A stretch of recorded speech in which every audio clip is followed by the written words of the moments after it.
day.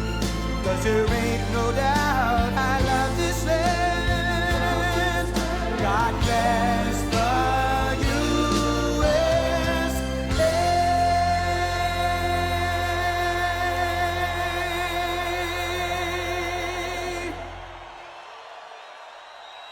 Thank you, thank you. Oh, hello, Milwaukee. Hello.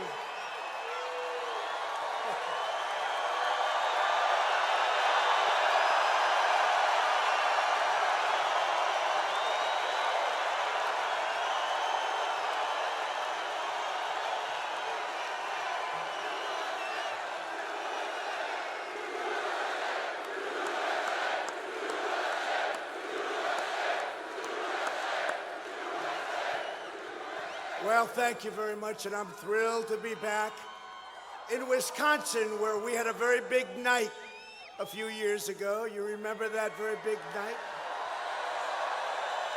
Remember that? They said Donald Trump has won the state of Wisconsin.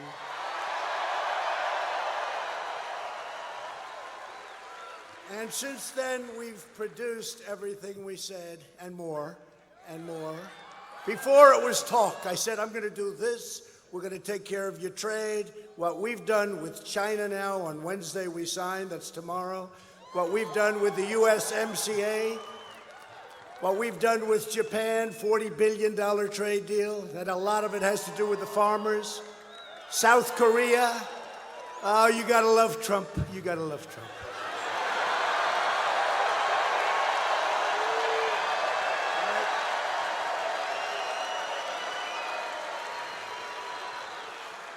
And your great Green Bay Packers are playing San Francisco this weekend. Good luck. So do we have any Green Bay Packer fans here tonight? That's what I thought. And you have a great quarterback who's a good guy. Good guy. As we begin the year, our economy is booming, wages are rising, poverty is plummeting, crime is falling, and America is the envy of the entire world.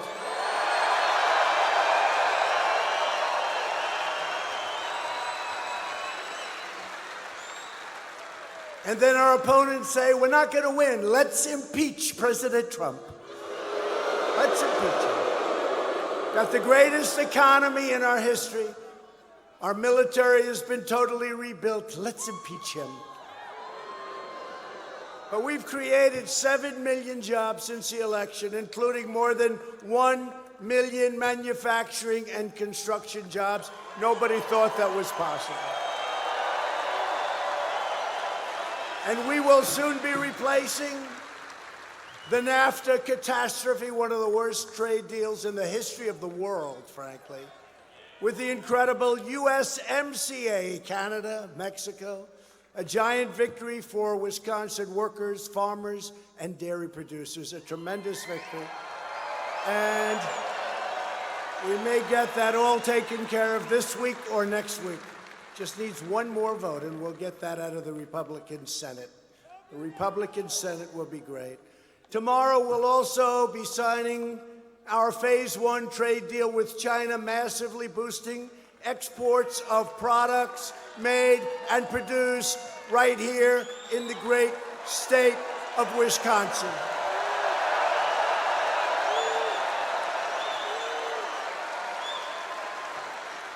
So after years of devastating defense cuts, we have fully rebuilt the United States military to a point that it has never been before, and it's now more advanced, more lethal, and more powerful than ever.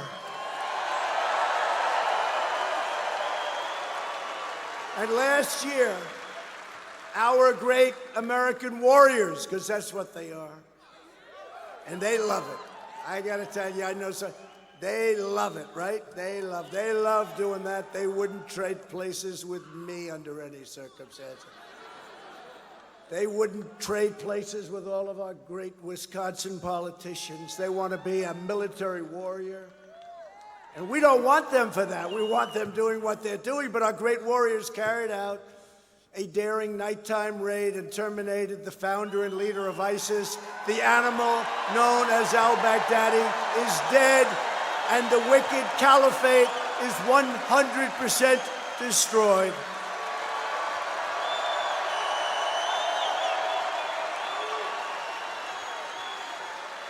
And I will tell you, when we took over a little less than 3 years ago, ISIS was all over the place.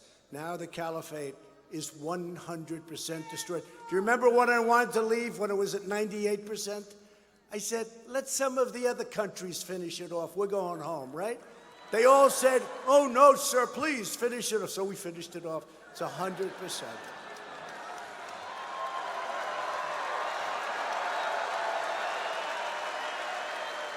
A few days ago, we took bold and decisive action to defend American lives and deliver American justice. At my direction, the United States military launched a flawless precision strike that killed the world's number one terrorist. You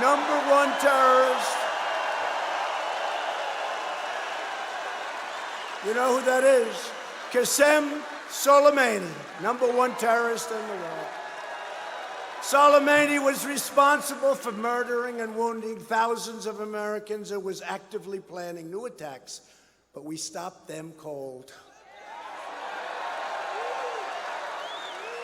And frankly, they already started the attack, as you saw in Baghdad, on our very large embassy in Baghdad. That was already started. And I said to our generals, get there now. We don't want to have another Benghazi on my watch, on any watch. They said, sir, we'll be there tomorrow. I said, nope, you got to be there right now. Get them over there now. Now.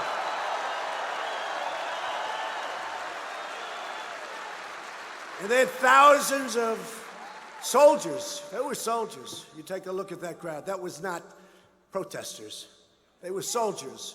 And they were surrounding our embassy in Baghdad, and all of a sudden they see these beautiful, very expensive, I will tell you, brand new Apache helicopters roaming over the top.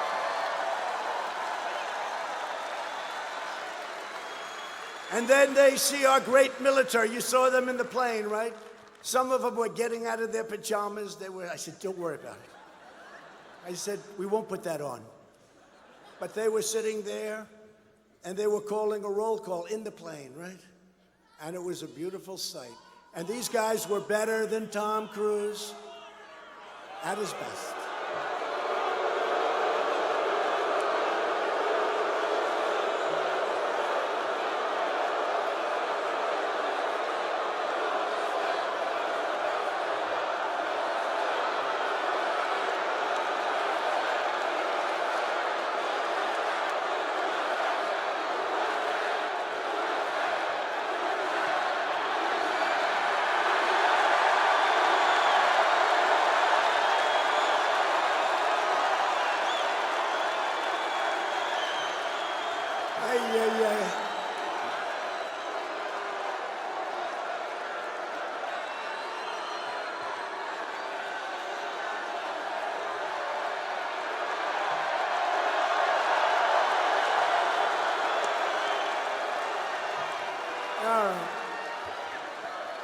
So tomorrow with the fake news, here's your headline. Here's your headline. You know, we have thousands of people outside wanting to get in. They can't because you people got here first. But, so here's your headline. Tomorrow, protesters disturb the rally. One protester, a very weak voice. You know, if you people wouldn't go crazy every time you see something, you'd go right through it. Nobody would even know she was there. Now she's going home to mom, where she will be in big trouble.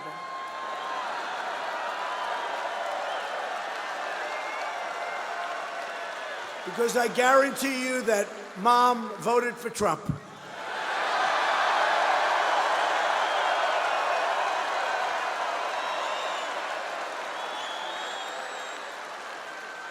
And in 10 years from now, when I run yet again, she'll be voting for Trump too. I'm only kidding. We drive them crazy. We drive them crazy. They say, you know he's not leaving, don't you? He's never leaving. They say he's going to win, he's never going to leave. You know, these people, it's called Trump derangement syndrome. It really is. They are so cool.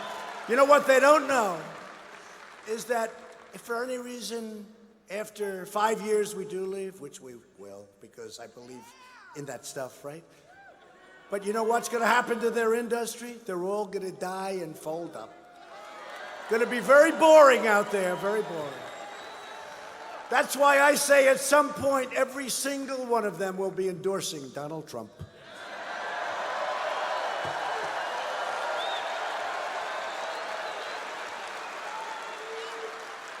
But crazy Bernie Sanders and the Washington Democrats, by the way, Bernie is surging.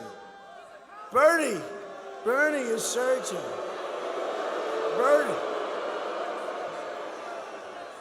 But the Democrats are outraged that we killed this terrorist monster, even though this monster was behind hundreds and hundreds of deaths.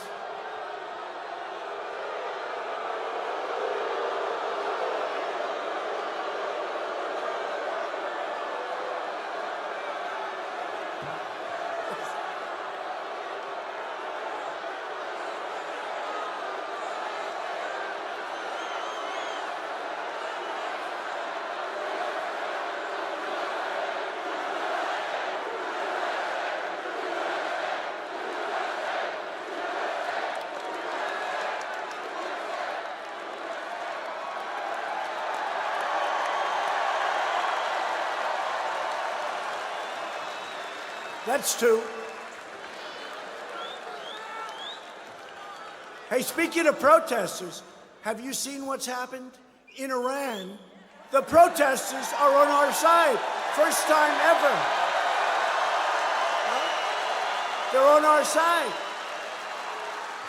In fact, they put this big American flag on the street. And the Iranians, thousands and thousands of Iranians, were supposed to walk on it and trample it and step and beat the hell out of it. Every one of them went around that flag. They like Trump.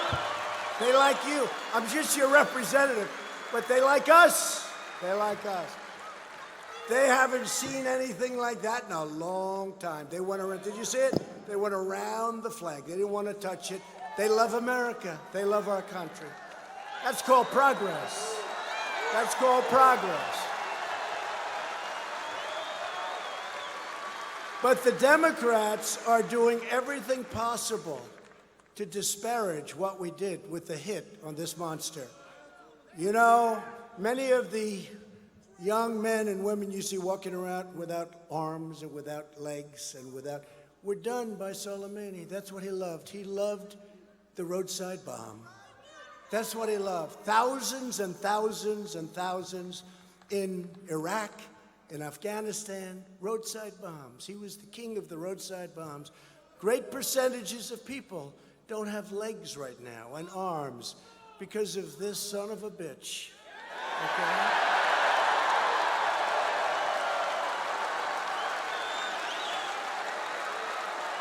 And the Democrats should be outraged by Soleimani's evil crimes, not the decision to end his wretched life. They're saying, well, he was a general, he was this, he was that. You know what? Number one, he wasn't supposed to be there. He was a designated terrorist by President Obama, who didn't do anything about it, as usual. As usual.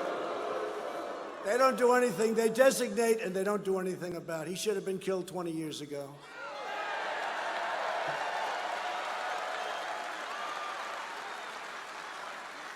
Now, here's the story with the Democrats. If I didn't kill him, and let's say we lost 3, 4, 5 embassies or bases or thousands of people or hundreds of people or 2 people were killed, they would have said, Trump should have taken him out. Anything we do, they go the opposite. So we kill him, and that was precision. Some people thought it went much too fast. Went too fast. So we kill them and they say, what a horrible. If we didn't kill them, they'd say, what a horrible thing, right? You know, with the wall, we're building the wall. You know that, right? Oh, it's gone. And by the way, they think they caught me. They never catch us. Because, you know, Mexico's paying for the wall. You know that. You'll see that. It's all worked out. Mexico's paying. It's driving them crazy. Now they say, okay, he's building the wall. But Mexico didn't pay. Mexico will pay. And here's the thing. Here's the thing. You'll see that. It'll come out. We'll do it sometime during the debate or maybe before our debate, the real debate, that people are going to watch. That people are going to watch. Because nobody's watching. You know, no, they haven't been doing great on the debates, I have to tell you. But we are building this wall. We're over 100 miles right now. We're going to be expanding the length. You have a lot of natural, where you have 1,978 miles. You need 500 miles, but 700 would be good. 750 or so would be great. We're going to now get it up. We have all the financing. You think it's easy getting financing when people I can get anything from them. I can get whatever I want in terms of money, except for a wall. And I made one big mistake. I should have said to them, we will not build the wall. We don't want the wall. They would have insisted that we build it. We would have had all the money we wanted. I made a mistake.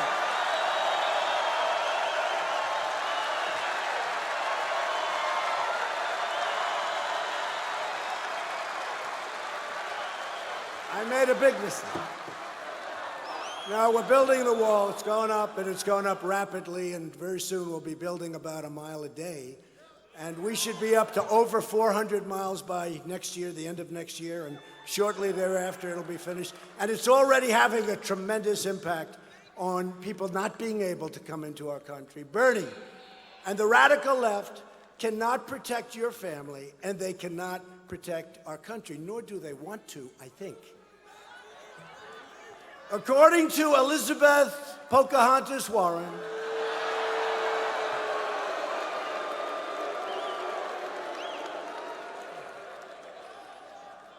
who has somewhat less Indian blood in her than I do, and I have none.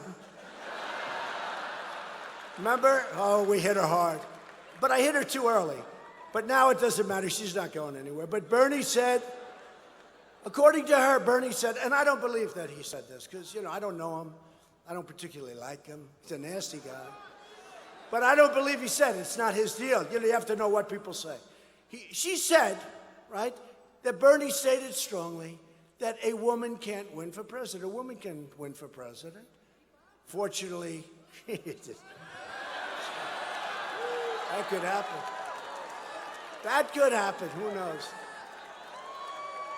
But she said that Bernie said a woman can't win. I don't believe that Bernie said that. I really don't. So, you know, just know Bernie, it's not the kind of a thing he'd say. If you want to keep America safe, just vote Republican. We're doing so well. We're doing so well.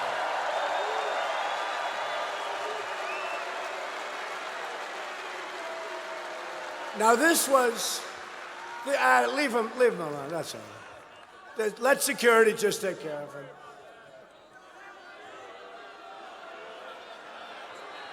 Okay?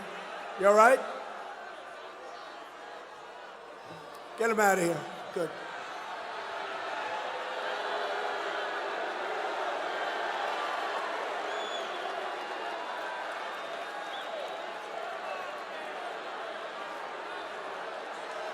Good job, security. Good job. Good job.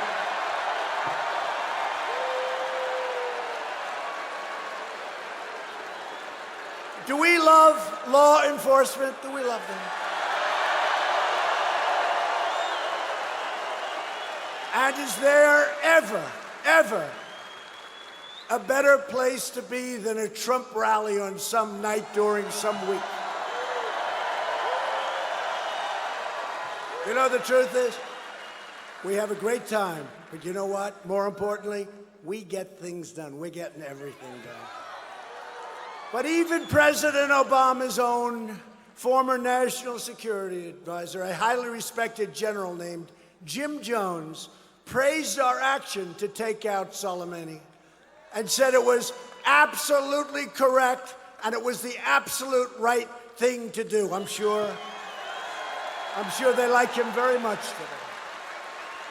He sounds like our kind of a guy. So, Jim, if they're giving you a hard time, come on over to the Republican Party. No, he's a respected guy. He said we did the right thing. Everyone knows. They're saying, was the attack imminent? Was it imminent? Does the fact that he's killed hundreds of thousands of people and thousands of Americans and horribly killed and wounded thousands and thousands, that doesn't matter. Was the attack imminent? I think they're going to start a new investigation. Was the attack on this horror? And by the way, he was in a country he wasn't allowed to be in. You know, we don't mention that because he was designated and he wasn't allowed to be there. And he was there with the head of Hezbollah. And they were talking about, like Hillary Clinton, they were talking about weddings and working out. Right? Soleimani and the head of Hezbollah, they were talking about weddings, working out, or Bill Clinton in the back of the airplane with the Attorney General, where they may have made her an offer that you're going to go to the Supreme Court, or they may have said you're going to stay Attorney General, but help. They may have said that. Do you think they would have said that? No, nothing like that. But remember, they talked about golf and grandchildren, right? 45 minutes. You know, I like golf, and I love my grandchildren. I don't think I can talk to somebody about them for 45 minutes that I don't even know. 45. I have a beautiful grandchild. He's really beautiful. He's so great. Okay, what else am I going to say, right? Then I talk golf. Let's talk one or two. How's Tiger doing? How's this one? How's that one? That's another 5 minutes, right? What am I going to do with the other 35 minutes? Maybe I'm going to talk about Supreme Court appointments, etc., where we're doing very well. But at this very moment, the good people of Iran are taking to the streets in numbers like nobody's seen before, and they're really protesting the repressive regime and demanding a better future. You know, they're great people. The great people of Iran, they're great people. They get it.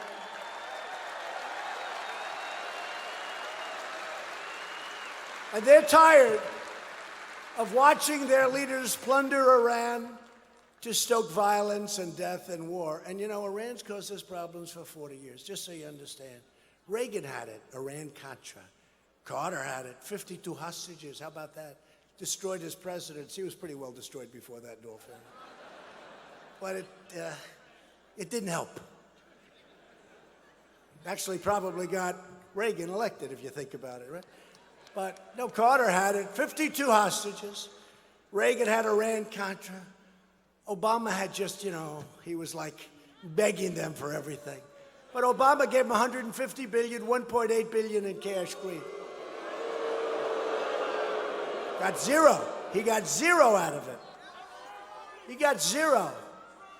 Well, I'd love to have that money back. It's a lot of money.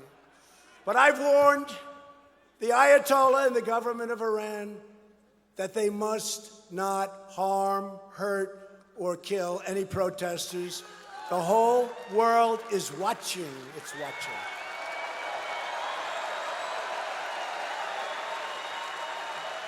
They've killed thousands of protesters. We support the Iranian people and their courageous struggle for freedom. It's incredible what's going on over there. It really is. But we're watching, and we're watching very closely. And we were ready. You know, that night when the attack was made on us, remember this, they killed an American, they killed other people just before that. And so we did what we did, right? Then they said, it's our turn now. I said, you better be careful when you say it's our turn, because we had designated targets that you wouldn't have, it would have taken them 30 years to rebuild if that was even possible. It's true. It's true.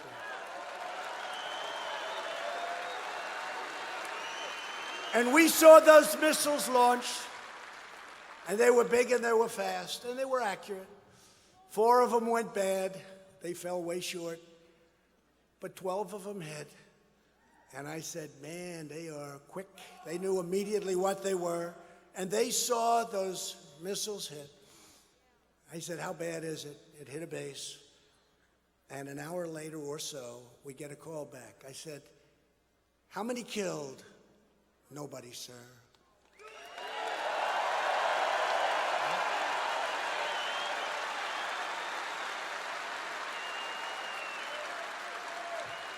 I said, how many hurt? They said, nobody, sir.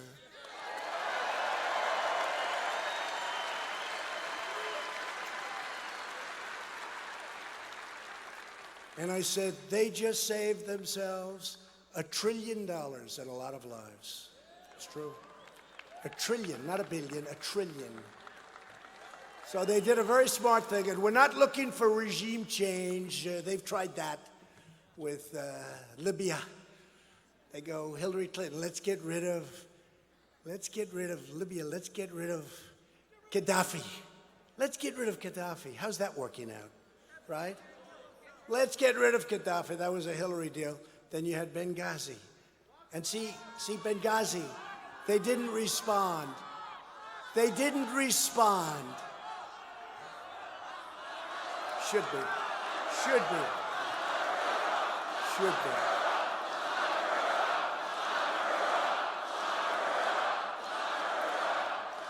And then we had Iraq. They went into Iraq. The geniuses go into Iraq. Iraq didn't knock down the World Trade Center, just in case anybody had any question. And this guy did kill. He was not a sweetheart. He was a bad guy in every way. But he did kill terrorists, right? And it became Harvard University for terrorists, right? But they did go after him. But he didn't knock down the World Trade Center. So they got a lot of bad thinking. But we're doing a good job. We're getting the hell out. We're moving. You know, we did something in Syria. We were guarding their border. At one point, we had thousands of people. The Syrian border between Turkey and Syria. It's been there for 1,000 years. They've been fighting for many, many years under different names. I said, I'm getting our soldiers out of there. I did. I took them out. And you know what I did with the soldiers? No. They don't tell you the true story because they're a bunch of corrupt people back there.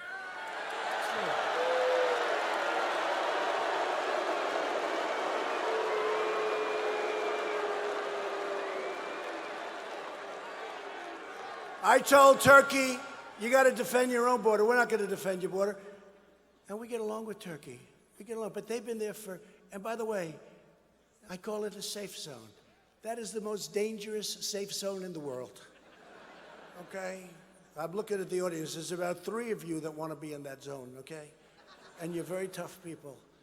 But this is the most dangerous. I call it the safe zone. Someday it may be a safe zone. But I took our soldiers out because we had an army here and we had a vast number of people here. And they were going to fight. I said, if they're going to fight like they have been for hundreds and hundreds of years, for centuries, let them fight. But we're getting the hell out of there, okay? But the fake news doesn't tell you the right story. But the fake news doesn't tell you the right story. Because what I did is I took our soldiers, and you know what I did? I moved them to the oil area, and we now control the oil. So they said Trump stayed in Syria. Trump stayed. So people said to me, why are you staying in Syria? Because I kept the oil. Which, frankly, we should have done in Iraq, okay? A long time ago. You have no idea the things and the decisions I've seen. So they say Trump's in Syria. I didn't pull out. I did pull out. We have the oil really secure. We'll see what happens with it. But we can help our friends, the Kurds, because that's where they got their wealth. And then ultimately, it was with ISIS. But right now, it's with the United States military.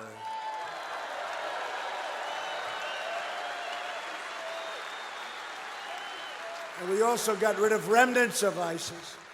While we're creating jobs and killing terrorists, Democrats in Congress are wasting America's time with demented hoaxes and crazy witch hunts that have been going on, by the way, from the day I came down the escalator with our future First Lady.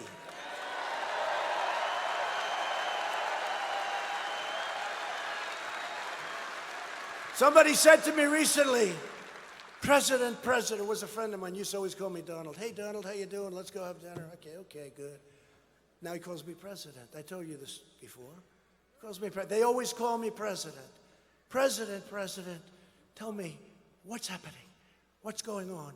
How's it all going? You're doing such a great job. I said, do me a favor, call me Donald. I can't. Now, when they say, you know what that means, right? That means respect for the office of president. And you know what? We're going to keep it that way. We're going to keep it that way. We're going to keep it that way. But that's why this November, we're going back and we're going to win the House. The Republicans are going to win the House.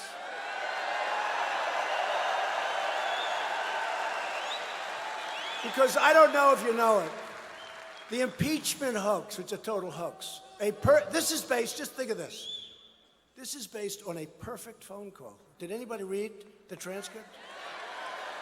It's a perfect call. In fact, if you go back and look at Lyndon Johnson, all of them, Lyndon Johnson was sort of a tough guy. Can you imagine his phone calls? He's probably looking down or looking up, and he's probably saying, these people have gone crazy. That's the nicest call I've ever. In fact, somebody said, I never knew you could be so nice on a telephone call. But this is all based on a simple phone call that was totally appropriate, where the president of Ukraine said there was no pressure on us, didn't even know what they were talking about. The foreign minister said they want to impeach the president of the United States over a perfect phone call. It's the greatest hoax ever perpetrated on our country. Ever. But we're going to go back, and because of it in Wisconsin, I don't know if you've seen, independent voters and voters, I think of all of the voters, including Democrats moving over. We just got 195 to nothing, the Republicans in the House, which was a fix.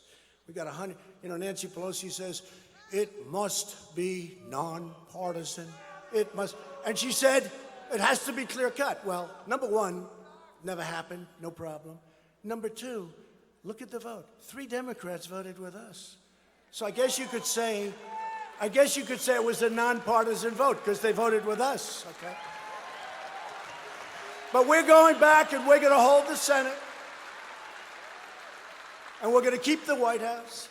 But we're going to win back the House. We're going to win back the House.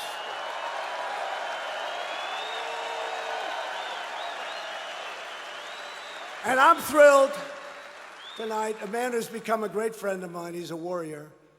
Senator Ron Johnson is here.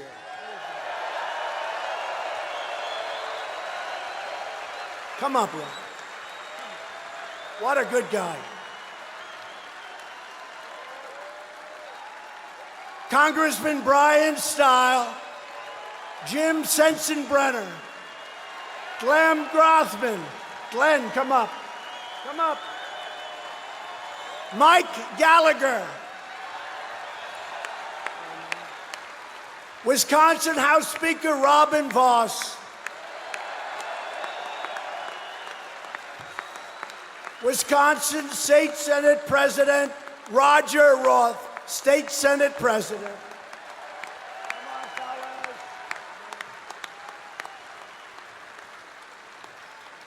Wisconsin State Senate Majority Leader Scott Fitzgerald. A friend of mine, a world champion. He climbs. Would you believe it? Is Sean here? Where's Sean? Get up here. I love champions. He would climb that sucker. He was the best in the world, right here from Wisconsin, right? Congressman Sean Duffy.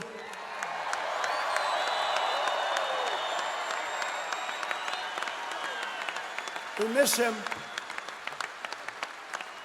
But he signed with CNN. They paid him a lot of money, and they don't put him on. Why? Because I'm pro-Trump. You think that's fair, right? He's pro-Trump. So what they've done is paid him money to silence him because he has a very important voice. Great job. I like that kind of a job. I think he's okay with it. He gets his check. They refuse to put him on. He says good things about Trump. We don't want you on. That's CNN. That's how fake. Right there. Turn the camera off.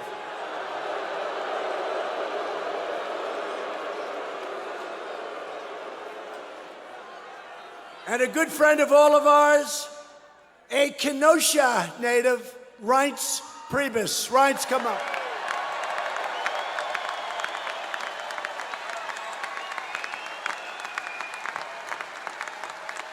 Thank you, man. Thank you, Reince. This is a great group of Republican people, but more importantly, it's a great group of winners. They have been so great, so they work so hard, and I just want to thank you all for being here tonight.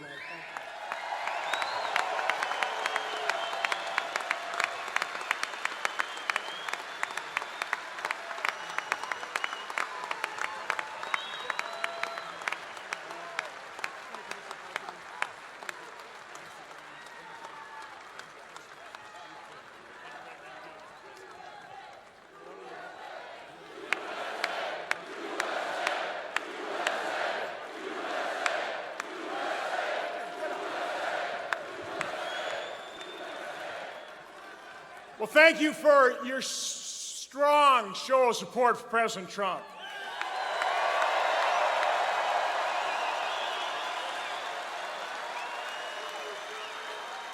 Now, we ran a pretty tough campaign together here in Wisconsin in 2016, and when it was all said and done, I was tired. I had to take some days off. You know who didn't take any days off? President Trump.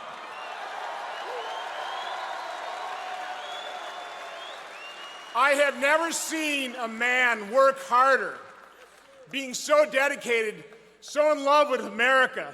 That is why we all need to make sure that he wins a second term.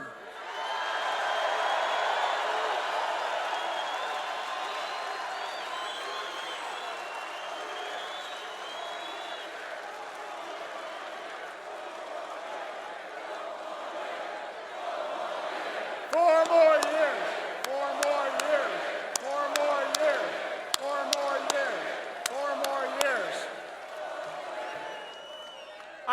I'm 64 years old. I've never in my lifetime seen a man get elected president of the United States where there wasn't some measure of well wishes, some honeymoon period where America gathered around that individual and said, Mr. President, we know it's a big job. We wish you well. Keep us safe. Make this country prosperous. That hasn't happened. That's because the Democrats simply won't admit he beat them.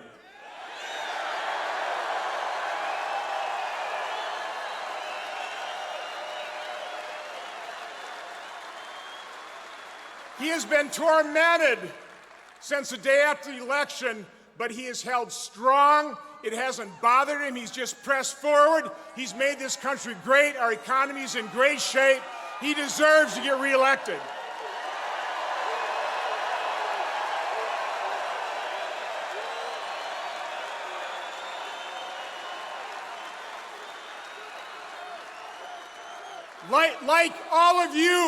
Like all of you, he loves this country. He will do everything to defend it.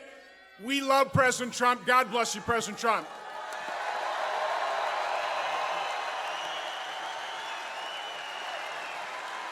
Thank you, Ron. A great guy. Thanks to strong Republican leadership like Ron, like all of them that you just saw, America is winning again, America is respected again, and America is thriving again like never before. We're doing great. We're the envy of the world.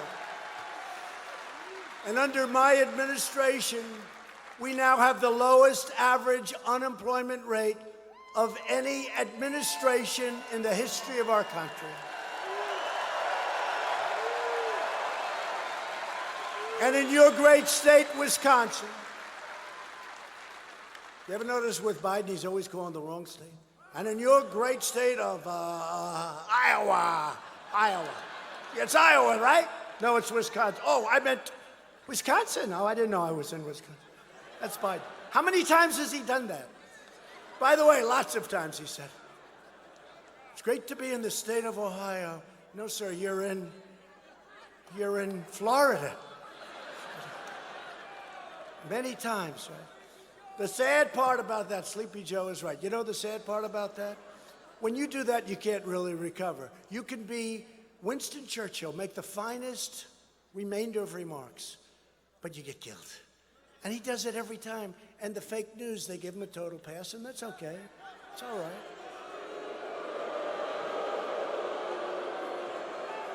It's going to happen to all of us someday. Does anybody get that yet? In Wisconsin, the unemployment rate has reached its lowest level in history.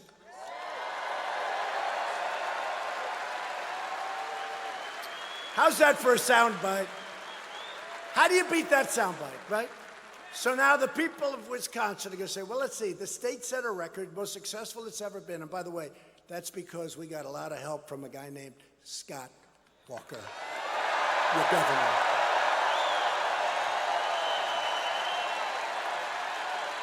Ron Johnson, all those guys, because this didn't happen so quickly. But think, so how do you beat that? You have the most successful, lowest unemployment rate you've ever had. And then they say, somebody's going to come and say, oh, we'll do a better job. Really? You're going to do a better job? The lowest in history by far. Your #1 economic numbers by far. Oh, let's put somebody else in as president. I don't think so, right? But here's one that I love the most. African American, Hispanic American, Asian American unemployment rates have reached the lowest levels ever recorded in the history of our country.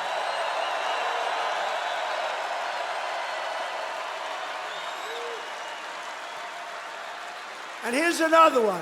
African American youth. You know, the way it was so high, it was so horrible. Youth unemployment has reached an all-time low in recorded history. African American poverty has reached the lowest rate ever recorded also.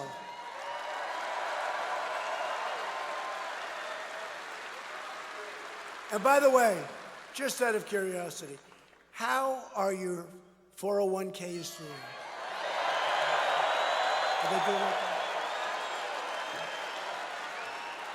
The only question, are you at 70, 80, 90, 97%? He goes higher. What are you at? What's yours? 100%. Not bad. I know who he's voting for.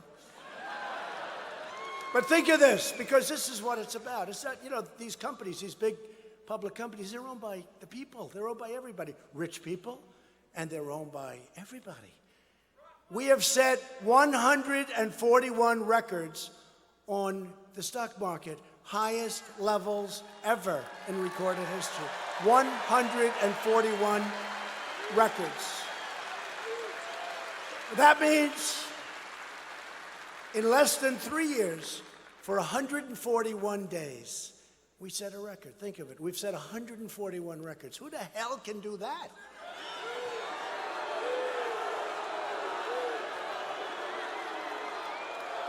And if our opponents had won the election, instead of going up, you know, we're very close to 30,000 on the Dow. Nobody thought that was possible, including the fakers back there.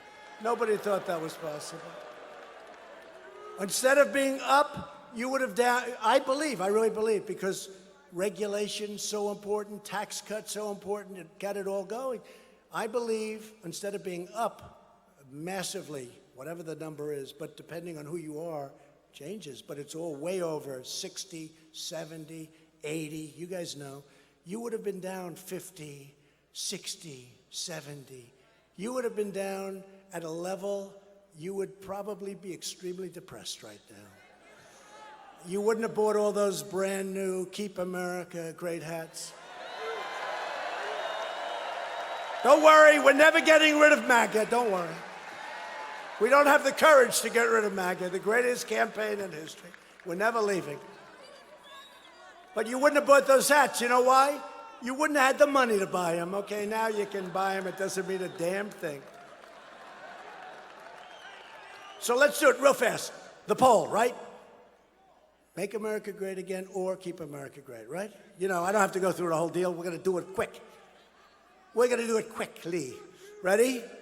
Who likes Make America Great Again? Whoa. You're very loyal people in Wisconsin. Who likes Keep America Great?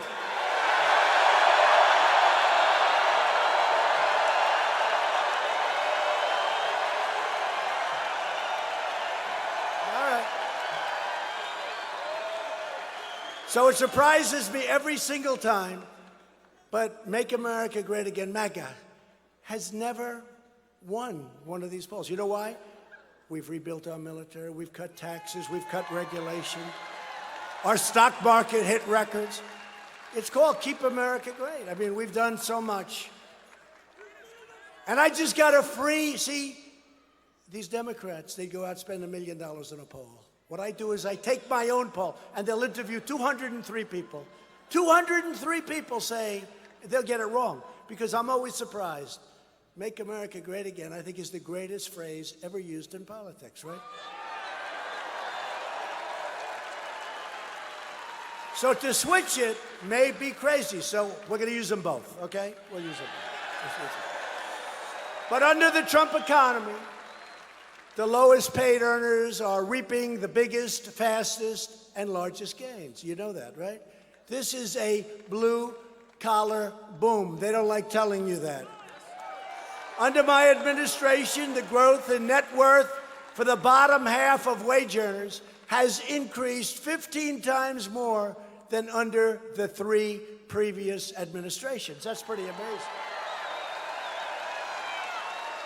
Because they keep saying, oh, the rich are getting richer. Well, the poor are doing the best they've ever done. Earnings for the bottom 10% are rising faster than earnings for the top 10%, proportionately. Under 8 years of the Barack Hussein Obama administration,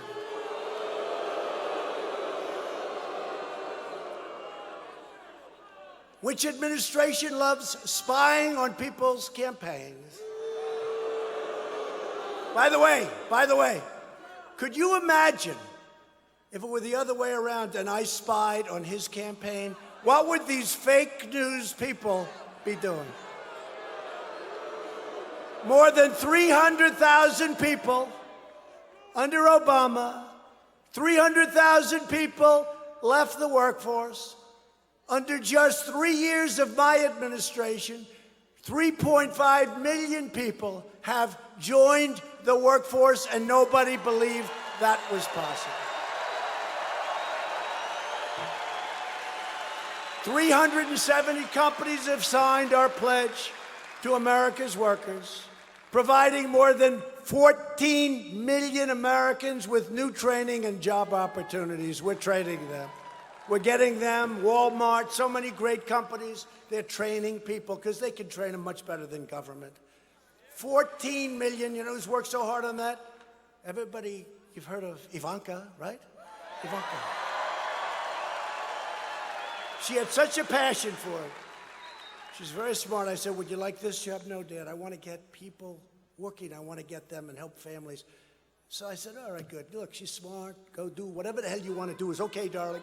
So she had a goal of 500,000 people. She was going to get trained, get into companies. So she'd call Walmart, she'd call Exxon, she'd call all these great companies. And all of a sudden, she hit 8 million. Then she hit 9 million. Don't forget, she wanted to do 500,000, but this is her. Then she hit 10 million. She just hit 14 million people are being trained by these great companies. 14 million. Ivanka. 14 million. Would you believe that's possible? But that's why we have the best unemployment rates. We have the best employment rates. By the way, 160, very close to 160 million people are now working in the United States. Nobody's ever even come close to that number. We've lifted 10 million people off federal welfare programs. Real median income is now at the highest level ever recorded in the history of our country. Think of that. Real median income. Under 8 years, so we're here 3 years, right? But really less, because when it was done, the stats, it was 2.5. But we're here less than 3. Under 8 years of the Bush administration, household incomes grew $400. 8 years, $400. Under 8 years of President Obama, household incomes grew $975. That's okay, $975. 8 years, right? Under 3 years of the Trump administration, household incomes have risen $10,000.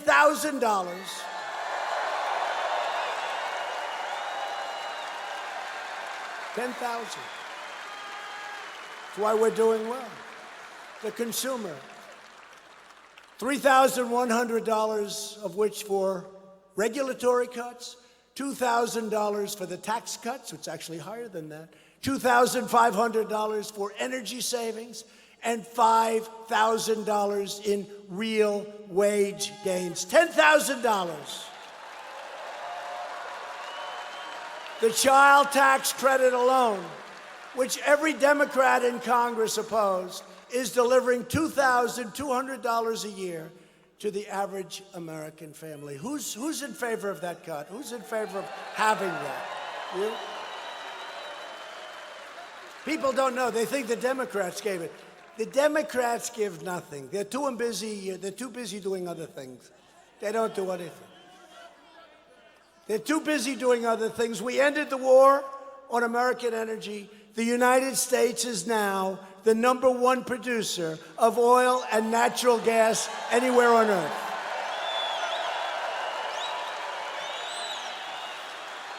#1 in the world by far. Saudi Arabia, Russia, but we're #1 by far. And if I get a couple of additional pipelines approved, which I will very quickly, instead of waiting 20 years to get them approved, it'll increase us by another 22%, and we'll get them done quickly. And they'll be environmentally friendly and all of that. I believe in that. We have eliminated a record number of job-destroying regulations. I brought back the old light bulb, better light for much less money if you want it, right? Little thing. Somebody said, "Oh, sir, don't mention the light bulb." You know, it's hard to make an elegant speech. I'm saying I brought back the light bulb. So the new light bulb costs you 5 times as much, and it makes you look orange. And I was more interested in the orange than I was in the cost. But you know what? If you want, you have it. And you know, the new bulb, I don't know if you see it, it's on there. It's a hazardous waste. That when that bulb ends, you're supposed to take it to a certain dump and gingerly put it in because it's loaded up with gases. That's the new. I said to somebody today in environmental protection, how many people do that in the country? Sir, maybe none. They throw it into the garbage can. But I'm also approving new dishwashers that give you more water so you can actually wash and rinse your dishes without having to do it 10 times. 4, 5, 6, 7, 8, 9, 10.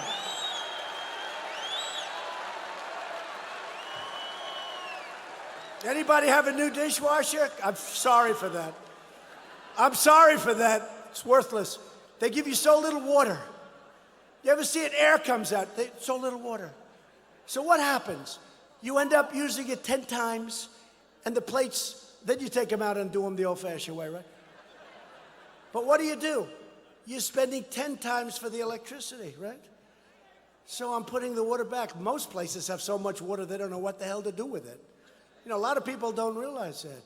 So dishwashers now, you're going to have just as much as you've ever had, and you're going to use now one shot. Your dishes are going to be beautiful. I'm sorry that you just bought one of those brand new pieces of garbage, but darling, you can throw it.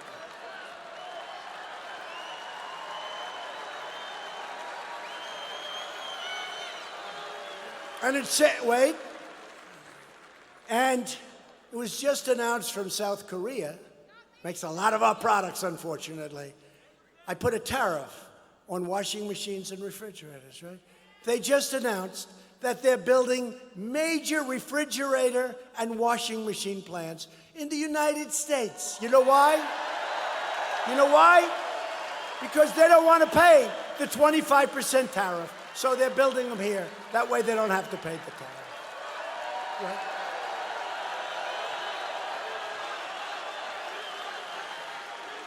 And just one final thing. I know this doesn't matter. But I say leave it. It's so unelegant to talk about it, right? Right? Isn't it unelegant? I'm talking about dishwashers. Wait till you hear the next one. I'm talking about refrigerators. Probably won't in the State of the Union. I'll leave it out because I want to get praise for making it. You cannot make a brilliant speech where they say that was such an incredible, elegant speech if I'm talking about dishwashers, sinks, toilets, light bulbs. But sinks, toilets, and showers, you don't get any water. They put restrictors on, and now they made them permanent. People used to take them out. They put restrictors on. Try going and buying a new faucet. You turn it on, no water comes out, right? We won't talk about toilets, but you know that's 10, 15, but we don't talk about that. Because I've said this 3 or 4 times, the only subject they ever talk about is toilets, so I don't mention it. But how about the shower? You go into a shower, and I have this beautiful head of hair. I need a lot of water. Oh,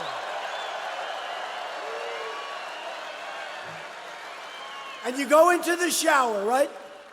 You turn on the water, drip, drip, drip. I call the guy, is something wrong with this? No, sir, it's just a restrictor. So you're in there 5 times longer than you're supposed to be. You use probably more water, and it's a very unpleasant experience, right? So we're getting rid of the restrictors. You're going to have full shower flow. Full sink. Did you ever go to the faucet? You turn on the faucet to wash your hands, and it turns on so easy. It's like this, you know, because there's 0 pressure behind it, no water. You go like that, the thing flips on, and whoa. And then, dung, dung. These people are crazy. And then in California, this governor who has no clue, by the way. He has no clue. Governor Gavin Newsom. He sends all the water out to the Pacific. And then he just comes up, I don't know if you saw this, they come up with rules and regulations that starting soon, if you're a person who lives in California, you only get 50 gallons of water. Now, it sounds like a lot of water, but it's not. If you take a shower, wash your hands a couple of times a day, it's not. Then it goes down to 47, 46, 45. Can you imagine you pay the highest taxes outside of New York, where they're not doing a good job in New York, they're not doing good. Everyone's leaving New York for other environs like Florida. It's not good because the taxes are too high. Governor Cuomo's got to get those taxes down, got to get them down. And other things have to happen. But here's Gavin Newsom. So Gavin Newsom, you have the water pouring down from up north. Millions and millions of gallons. You know what they do with it? They divert it into the Pacific Ocean because they have, we must be in Wisconsin. No. Millions of gallons coming down from the north. It goes, have this massive valve. You talk about a valve, this is a serious valve. And they turn it, and it's shit because they have a tiny, tiny little fish that's doing very poorly with or without the water. So in the meantime, if you own a home on Beverly Hills, they scream at you if you want to, water your grass a little bit, right? But you have no water coming in. They divert millions and millions of gallons. And what we've just done for the people of California is we've made it possible on a federal basis that they don't have to divert all that water anymore. Now, that's only good for California, but these are the things we do. And now the last one is we're working on cars. We're making them less expensive and safer. We're giving them a tiny little bit more fuel, and you're going to save, on average, $3,500. You're going to have a heavier car, a little bit, meaning you'll have steel instead of paper mache walls, right? And we're getting a lot of good response. And environmentally, it's better because now people, the number is 12. From 12 years ago with the old gas guzzlers, they'll all be trading in their cars to get the new cars, which they don't do right now. So it's really going to be something, and we're in a little fight with California over that, but I think